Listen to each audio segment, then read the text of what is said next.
शैलजा, ये पालमा गांव हमारा गोती गांव है और यहीं से ये प्रभुवाड़ा गई हैं इनके बुजुर्ग। और जैसे मैंने बताया कि पूरा कुणबा, और अगर बीजेपी को कोई कटाक्ष करना पड़ेगा कल तो ये कहेंगे परिवारवाद। हाँ, यानी उसका परिवारवाद तो ये कि 140 करोड़ भी मेरा परिवारवाद। और हमने भाई बहन हैं, हमने हरियाणा की राजनीति में लोगों का साथ दिया है, लोगों ने हमारा साथ दिया है, इसलिए हम यहां बैठे हैं, कोई खैरात में नहीं। और आपने 10 साल में हरियाणा में ये किया कि कोई बनाया ही नहीं अपना। अब जब नहीं बनाया अपना, आज आप मेरे से पूछोगे कि वीरेंद्र सिंह कांग्रेस में क्यों? मैं 2 बात आपको कहूंगा। एक तो ये कि बहुत से साथियों ने इश्तिहार भी लगाए हुए मेरे गाड़ियों पे कि घर वापसी। मैं ये कहता हूं घर वापसी के साथ साथ, घर वापसी तो अलग चीज है, विचारधारा की वापसी है, ये विचारधारा की वापसी। और मैं इसलिए ये बात कह रहा हूं कि मैंने मान्यताओं को निभाया है। जिस दिन पहले दिन मेरा मन बना कि मैं कांग्रेस पार्टी में जाके अपनी बात कहूं, तो मेरे को जयराम रमेश जी से मेरा संपर्क पहली बार हुआ। और जयराम रमेश जी से जब मैंने अपना जिक्र किया तो उनके शब्द थे ये जो मैं दोहराना चाहता हूं, और जिसकी जरूरत है इस देश की पॉलिटिक्स में, इस देश में के प्रजातंत्र में।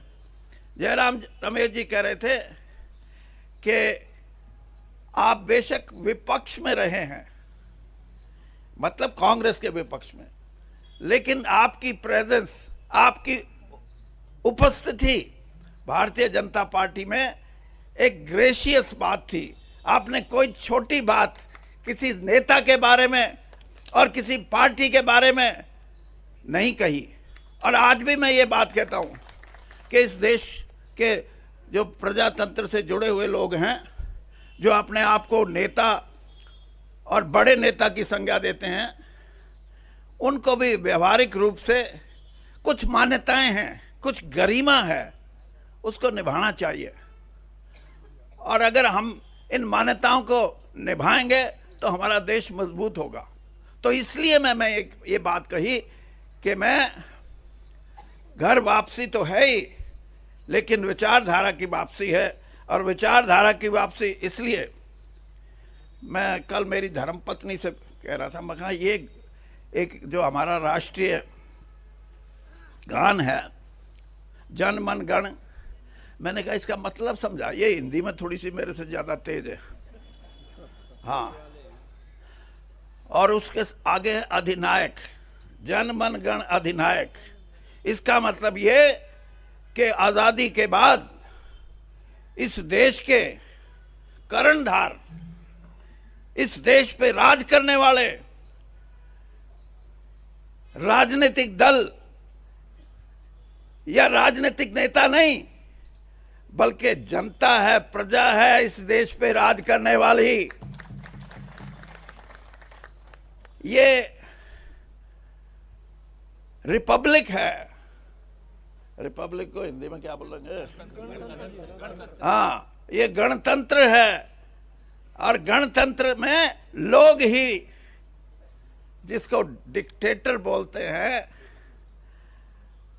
अगर कोई गाने की शब्दों को देखे तो इस देश के सबसे बड़े जो डिक्टेटर की जिसको हम संज्ञा देते हैं, वो इस देश के नागरिक हैं, इस देश के गणतंत्र के लोग हैं। और इन्हीं आधार पे डॉक्टर भीमराव अंबेडकर ने इस संविधान की रचना की थी। और संविधान और गणतंत्र, पार्लियामेंट्री डेमोक्रेसी ये अगर बचानी है तो देश को उठना पड़ेगा, देश के साधारण से साधारण आदमी को उठना पड़ेगा। मैं सिर्फ वोट की बात नहीं कहता, मैं वो बात कह रहा हूं जिससे ये देश लड़ना चाहता है, अपने गणतंत्र को बचाने के लिए, अपने संविधान को बचाने के लिए, अपनी मर्यादित राजनीति को बचाने के लिए। अगर ये चाहते हैं तो इस किस्म की संरचना करनी पड़ेगी। बहुत से लोग बड़ी बड़ी बात करते हैं। आप कहोगे कि आप भी 10 साल भारतीय जनता पार्टी में रहे। मैं आपको सिर्फ इतना कहना चाहता हूं, जिस दिन मैं कांग्रेस से विदा लेके गया, मैं श्रीमती सोनिया गांधी से मिल के गया था। मैं उनसे क्षमा याचना करके गया था कि किसी कारणवश मुझे भारतीय जनता पार्टी में जाना पड़ रहा है। और जिस दिन इस देश के प्रधानमंत्री आदरणीय मोदी जी ने मुझे अपनी कैबिनेट में लिया, उससे 5 घंटे पहले मुझे बुला के कहने लगे कि वीरेंद्र सिंह जी, आपका राजनीतिक सफर। मैंने कहा जी, राजनीतिक सफर तो बहुत लंबा हो गया, 42 साल कांग्रेस में रहा हूं। और मैं आपको सिर्फ इतना बताना चाहता हूं कि मैं उन राजनेताओं या उन राजनीतिकों में नहीं हूं जो एक पार्टी छोड़ के दूसरी पार्टी में आके अपनी पैंठ जमाने के लिए दूसरी जिस पार्टी को छोड़ के आए उसके बारे में, उसके नेताओं के बारे में अपशब्दों का इस्तेमाल करें। मैं आपको भी ये कहना चाहता हूं कि मैं श्रीमती सोनिया गांधी से मिलके आया हूं, और जितना विश्वास और जितना आशीर्वाद राजीव गांधी जी ने और उसके बाद श्रीमती सोनिया गांधी ने मुझे दिया है, मेरे राजनीतिक जीवन में और दूसरा आदमी हो नहीं सकता। चौधरी वीरेंद्र सिंह। और इसलिए मैं आज भी ये बात कह रहा हूं कि मेरी कांग्रेस में वापसी, लेकिन मैं जिस पार्टी में 10 साल रहा हूं उसके लिए भी कभी घटिया बात नहीं करूंगा। इस राजनीति को बंद करना चाहिए। इस देश में जो घटिया बात करते हैं, जिनकी सोच इस बात से है कि हम अपने ऊपर वाले को खुश कैसे करें। मैंने ऊपर वालों को नाराज करके राजनीति की है। हाँ, और मैं ये देखता था कि मेरे को क्यों नहीं निकाल देते जल्दी। हाँ, जब मैं किसान के साथ खड़ा था, किसान भाई मेरे को आके, किसान यूनियन के संयुक्त किसान मोर्चा के भी कुछ साथी मेरे को आके बोलते थे कि भाई सरकार ने बात करनी बंद कर दी, वीरेंद्र सिंह आप हमारी बात सुनते हो, कम से कम इनसे बात कर लो, कुछ निपटारा हो जाए।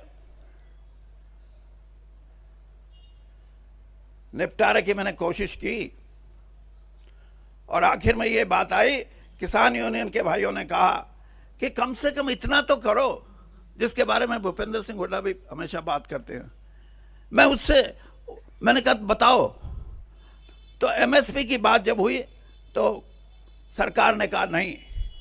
उसके बाद मैंने कहा और कुछ बताओ। तो हमारे जो किसान भाई आए थे आंदोलन में जो शामिल थे, उन्होंने कहा भाई इतना तो करा दो कि चाहे बाहर बेचो चाहे भीतर बेचो, एक बेंचमार्क जिसको बोलते हैं वो स्थापित कर दो, उससे कम हमारी जिन्स नहीं बिकनी चाहिए, फिर हम बाहर भी बेच लेंगे अंदर भी बेच लेंगे।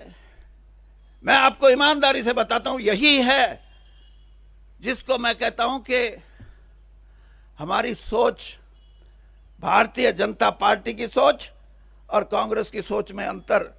जब मैंने ये सुझाव रखा किसान का कि वो ये कह रहा है कि बेंचमार्क तो बता दो कि इससे कम कोई नहीं खरीदेगा, चाहे बाहर हो चाहे भीतर हो। जो 5 लोग वहां बैठे थे कूद के पड़े, कूद के। हाँ, मैंने कहा क्यों कूदे? उनके मुंह से निकल गया, अरे चौधरी हम खरीदने के लिए जिस बात से हम खरीदेंगे उससे खरीदेंगे, हम कोई न्यू नहीं करते। मैं मगा भाई बेड़ा गर्क है जिसने, हाँ ये कोई इंसाफ नहीं है। और आज भी मैं इस बात को कहता हूं कि हमारे इकोनॉमिक रिफॉर्म्स हुए नरसिम्हा राव जी के समय से लेकर 33 साल 34 साल हो गए, क्या मिला है किसान को, क्या मिला है गरीब कमेरे वर्ग को? आज मैं कांग्रेस के मंच से ये बात कहता हूं कि इस देश की 70% आबादी जो अपना खून पसीना बहा के मेहनत करके कमाती है, चाहे वो किसान के खेत में और चाहे वो हमारा कमेरा वर्ग हो, उसको इंसाफ नहीं मिला। और उस इंसाफ के लिए हमारा जो घोषणा पत्र है, आज तो मेरा भी हो गया, कल तक तो नहीं था ना, जो हमारा घोषणा पत्र आया है उसके अंदर एक एक बिंदु मैंने देखा है, और उस बिंदु पे कई बार तो घोषणा पत्र आते हैं बिंदु अटके के अटके रह जाते हैं, लेकिन अब की बार जिसने बिंदु बनाए हैं उन बिंदुओं पे राहुल गांधी जी की मोहर है, उनकी मोहर है। और मैं ये भी मानता हूं कि नौजवान आदमी ही क्रांति ला सकते हैं, और उन्होंने कह दिया कि एमएसपी का कानून बढ़ाएंगे। मेरा उनसे थोड़ा बहुत सूत बैठा तो मैं उन्होंने कहूंगा जी इतना बता दो कि किसान बाजा बाजा फिर कहा भाई मेरी गोद गर्म हो जाए, ये भी ठीक बेचा। यही बात कमेरे वर्ग के लिए। तो ये जो वास्तविकता है, इससे भारतीय जनता पार्टी तो कोसों दूर है, और कोसों दूर इसलिए है कि उनका किसान प्रेम, उनका गरीब प्रेम मैंने बहुत नजदीक से देखा है। इसलिए कह सकता हूं मैं, प्रेम नाम की चीज नहीं है। ये जो सिनेमे देखो ना, इसमें जब रोए है ना, ये चाहे औरत रोए चाहे आदमी रोए, तो ऊँ तो रोना क्या होगा, फोटो खिंचवानी है, एक कोई वो आती है दवाई ग्लिसरीन, वो ला दे, फिर तो इनके तो ग्लिसरीन ला ला कर रोए, ये गरीब के लिए और दूसरों के लिए। इनसे उम्मीद मत रखो। और मैं आपसे दावे से कहता हूं कि इस देश में करवट बदल रहा है मतदाता। 52 साल हो गए इस धंधे में, अच्छा ज्योतिषी बन सकता हूं मैं। हाँ, राजनीति का ये बदलाव है, ये राजनीतिक दल या राजनीतिक नेताओं की वजह से नहीं, ये इनके कुकर्मों की वजह से, इनकी गलत नीतियों की वजह से। और बदलेगा, और जब भी पलटा लगेगा, इस देश का मतदाता, इस देश का युवा, इस देश की हमारी बहनें ये लगाएंगी पलटा, और पलटा लगने को तैयार है। 1.5 महीने से मैं भी देख रहा हूं। और पलटा जब लगेगा, राहुल गांधी जी की बात करते हैं। मेरा बेटा जो एमपी है, ये इनके साथ एक कमेटी में एक दिन कहने लगा, ये डैडी, हाँ भाई बता, ये राहुल गांधी परिवार की जो शख्सियत है, जो उसका करिश्मा है, ये आसाम में जाओ जब भी लाखों लोग, उड़ीसा में जाओ जब भी लाखों लोग, और हरियाणा पंजाब में आवे तो खेत में भी होए, ट्रैक्टर ट्रॉली पे भी होए, ट्रक में भी होए, राजस्थान में जाओ तो औरतें और आदमियों की। ये क्यों? ये मैं इसलिए बताता हूं कि आप समझो, पंडित जवाहरलाल नेहरू के बारे में जिस तरह बात करती है भारतीय जनता पार्टी, बड़ी बड़ी बात करती है। मैं आपको एक किस्सा सुनाता हूं, फिर देख लेना कि पंडित जी से बड़ा कोई आदमी इस देश में हुआ या नहीं। अहमदाबाद से चुनाव लड़ते थे इंदुलाल याग्निक। वो हमेशा इंडिपेंडेंट, निर्दलीय चुनाव लड़ते थे और हमेशा जीत के आते थे। 52 में जीते, 57 में जीते, 62 का जो चुनाव था उसमें कांग्रेस के जो कैंडिडेट थे, वो पंडित जी का किसी ना किसी तरह प्रोग्राम बढ़ा लिया रैली का वहां। और जब वो अपना भाषण कर रहे थे तो उन्होंने स्टेज पे बैठे लोगों से पूछा, अहमदाबाद से अब कौन लड़ रहे हैं? तो स्टेज पे बैठे लोगों ने कहा, जी इंदुलाल याग्निक। देखिए महानता, राजनीति इन मूल्यों की होती है। पंडित जी ने उसी समय अपना भाषण बंद किया और कहा कि इंदुलाल याग्निक से अच्छा कोई आदमी नहीं हो सकता, सब इसको वोट देना, मुझे मेरी पार्टी की जरूरत नहीं। और यहां बड़ी बड़ी बात करते हैं।